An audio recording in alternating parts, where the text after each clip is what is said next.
Hello সবাইকে। সবাই তোমরা কেমন আছো?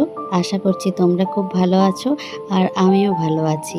তো আজকে সকাল সকাল রেডি হয়ে চলে গেছিলাম আমি আমার মাসির বাড়িতে। তো সেই ব্লগটি আজকে তোমাদের সাথে শেয়ার করব। তো আজকে এটা আমার ফাইনাল লুক। তোমাদের কেমন লাগলো তোমরা আমাকে অবশ্যই জানাবে। আর আজকে চলে এসেছি আমার মাসি বাড়িতে। এখানে আছে বৌদির সাত ভক্ষণ। তো চলো দেখে নেওয়া যাক কী কী হচ্ছে। কাউকেই যখন দেখতে পেলাম না, তখন দেখছি দাদা এগুলো হাতে এনে ধরিয়ে দিয়ে বলল, চল কাজে লেগে পড় তাড়াতাড়ি। আর দাদার কথা মতো আমি আর আমার বোন মিলে শুরু করে দিলাম রেডি করার। তো দুজনে মিলে করেছিলাম বলে তাও হয়েছে, একলা হলে কোনো মতেই সম্ভব ছিল না। তো তারপরে মোটামুটি আস্তে আস্তে সমস্ত কিছু রেডি করলাম, তারপরে শুরু করলাম সেই মানুষটিকে খোঁজা। সেই মানুষটাকে, যেই মানুষটার আজকে স্বাদ।